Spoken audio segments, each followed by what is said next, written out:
Imagine if you could ditch that window air conditioner and install your own central air conditioning yourself. And you might think that sounds impossible, but in this video, I'm going to show you how we install this 24,000 BTU air conditioning and heating system in less than 4 hours. And this was perfect for my friend's house where he remodeled his basement. It's about 1,300 square feet, and he wanted to get a single system that could cool and heat the space. And this isn't going to just be some easy installation that you'll never see yourself, because these walls are almost 18 inches thick. And while it's not a replacement for your owner's manual, it will give you some tips and tricks to make the job a bit easier if you decide to install one of these yourself. This system is made by Mr. Cool, and it's called the split ductless type of system. That means there are no ducts involved, and that means no sheet metal or anything like that that you need to run. And what makes this so easy is you don't have to deal with any of that refrigerant or freon that you used to in the old days. Now those gases are still being used, but they're inside the system. It's almost like if you bought a new car, they'd pre-fill it for you with a tank of gas. But when you connect everything up, the gas will flow automatically through the entire system. The system has two main parts. You've got the condenser, and that's the one that goes outside, and then you've got the air handler that hangs on the wall inside your home. Now you want to consider that because you have to place both units so that they can reach each other using the included hoses. Now from the factory, they give you a 20-foot line set, so that means you can be 20 feet away from the inside unit to the outside. Now here we found a good location, and unfortunately we had a shrub that we needed to move, but this is where we're going to place our outside condenser. And the condenser needs to sit on something, and this base can be bought locally, or you can order it right from Mr. Cool. Now we can go down to the basement to figure out where we're going to hang our air handler. Now you want to put it in some type of a central location, and this included cardboard template is awesome because you don't have to sit there holding the air handler. You can place this on the wall, level it out, even drill your holes before you ever have to hold the unit in place. With everything leveled out and our screw holes marked, we need to pay close attention to this big hole in the bottom right because we need to drill a hole through the wall to connect our hoses and cords between the two units. Mr. Cool even includes this hole cutting saw in the kit, so this makes the job a lot easier, and if you're just going through a wood wall, this might be all you'll need, and it's very easy. But here we've got a bit more work cut out for us, and we're going to start by using the hole saw to remove the drywall. And right underneath, you can see that we've hit a stud. But the most important thing is to peek inside the wall and make sure you're not going to hit any type of wire or pipes. Now here we've just got to worry about that stud, and this isn't holding up any type of structure in the house. And that hole saw they include is good for either wood or metal, so we're actually going to cut right through the stud and remove it so it's not in our way. But we're not finished yet because at the end of this opening, there's 10 inches of concrete that we need to go through to fish our lines. Most houses are just going to have wood walls, and you can use that same hole saw to go through in just a few minutes. Going through concrete might sound like a big deal, but it's easy if you know how to do it. Now here we're going to use this special hole cutting saw designed for this exact job. You will also need a special type of drill to drive this concrete bit. Now your local store can get you fixed up with the right stuff, and it's certainly a lot cheaper to do this yourself. Now using this thing is pretty much just like a drill. You're going to put it into the hole until it touches the concrete, and then just start drilling. Now the key is to let this bit do the work. You don't want to push too hard on the drill or you can actually wear it out prematurely. Now the problem is that bit is only about 4 inches long and the wall is about 10 inches.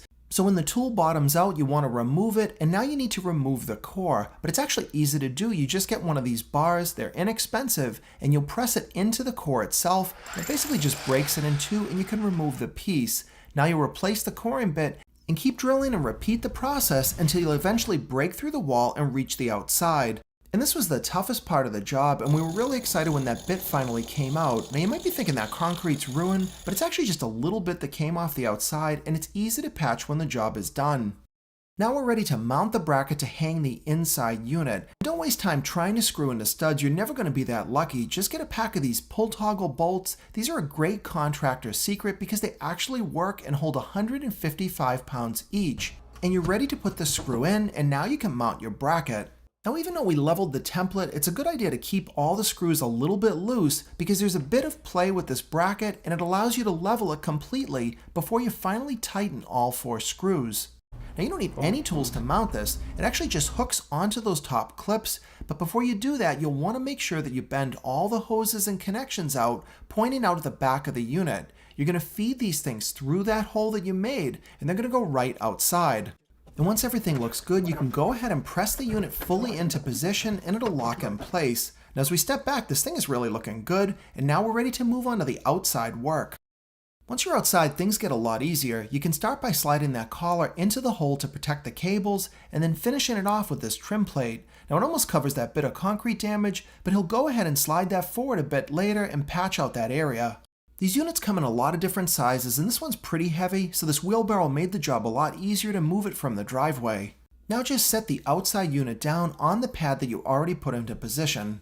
Check to see if the unit's level, and it's easy to adjust that pad to get it perfect. We just need to connect everything up so that we can start using our air conditioner. And now we've got this hose kit that comes as part of the package. It's a good idea to go ahead and roll it out. We slid all the hoses in place behind the units before we connect it up. This is going to make the job a lot easier, and you'll also notice there's a kind of protective wrap over that white plastic, and that just keeps it a little bit cleaner until you're finally done with the installation and can remove it.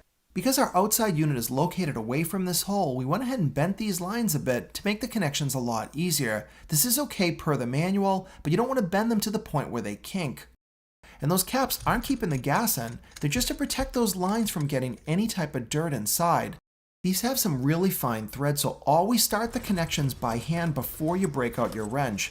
And surprisingly, Mr. Cool actually includes these 2 wrenches in the package. Now this connection is absolutely critical, so take your time to use both wrenches. The reason you're using 2 wrenches is to prevent the entire pipe from spinning. Now you're going to repeat the same process on the condenser itself. Now to do that, you need to remove this protective panel, and that's done easily with just a Phillips head screwdriver. And here's the biggest tip, you don't want to screw this up. You're only going to remove that black and gray cap at this time. Those connect to the black and gray caps on those lines. Don't touch anything else until you've completed this step. Our lines are connected and tight, but there's still one problem. We don't have any Freon in them because the Freon is still inside the condenser itself. So we've got to allow it to go into the lines. And doing that is easy. You're going to remove those 2 brass caps that are connected on the end of those valves. Now underneath those, there's an Allen screw, and when you turn that completely, that will allow the Freon to flow into the lines. Rotate it counterclockwise until it finally bottoms out. Now you want to do this gently, but go all the way until you feel the resistance, and you will hear the gas begin to flow into the line. Now repeat the process for the other line, and you're going to leave that screw in the outward position, meaning that you don't tighten it back up. Now this step is optional, but I highly recommend checking for any leaks, and it's easy to do. Just mix up some soapy water and spray it all over the connection. If you see something hissing and bubbling, you know that you've got a leak. But we don't see any problems here, so we're ready to move on to the end of the installation, which is the electrical connection. Wiring these units is super easy. In fact, that inside unit doesn't require any dedicated power at all. There's a cable that went through that hole that you'll connect into the back of the condenser. And the 1 to 3 connect the 2 units together, but we've still got to connect the main power itself. That's the L1 and 2. And that's what this box is here for. This was installed by an electrician, and this is going to supply the 220 volts of power to power the entire system. Now you can consider doing this yourself if you feel confident, or you might just want to pay an electrician to do this one part. And these Mr. Cool units do come in 2 varieties, 220 volt and also 120 volt. That can make a lot of installations a lot easier. So now we've got our power connectors done. All we need to do is close up the unit and we're ready to try it out. Put the batteries in the remote control, flip the breaker on, and now we can see the displays on the unit. This thing is kind of a translucent screen, and in fact it even included this optional module that we installed that will allow a full app control. It uses Bluetooth, and it can even connect to things like Alexa.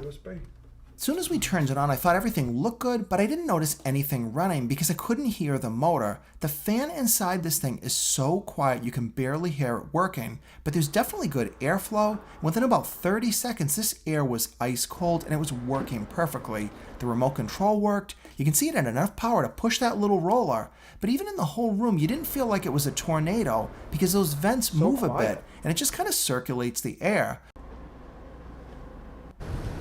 So right now we're at the distance of about 24 inches from the unit. I think you can hear the next door neighbor's mower more than you can hear the air conditioner. I'm about 15 feet away from this right now. That's as loud as that unit gets. Now my friend's still got a little bit more work to do. He's got to wrap all those hoses up. They give you everything in the box, but he also wants to support that hose against the concrete wall so it's not just hanging in his mulch. This Mr. Cool package really was a bargain at just over $2,000 for a 24,000 BTU system that heats and cools. He got quotes between $5 and $6 grand to put the same system in, and he was going to have to wait 4 months to get the job done. I wouldn't hesitate to get another one of these in a minute, and I was really thrilled with the overall performance and the installation. Hopefully you liked this video, got you to see something pretty unusual, and might be something you consider for yourself. If you liked it, please give me a thumbs up and subscribe to my channel if you're not already for more videos coming up.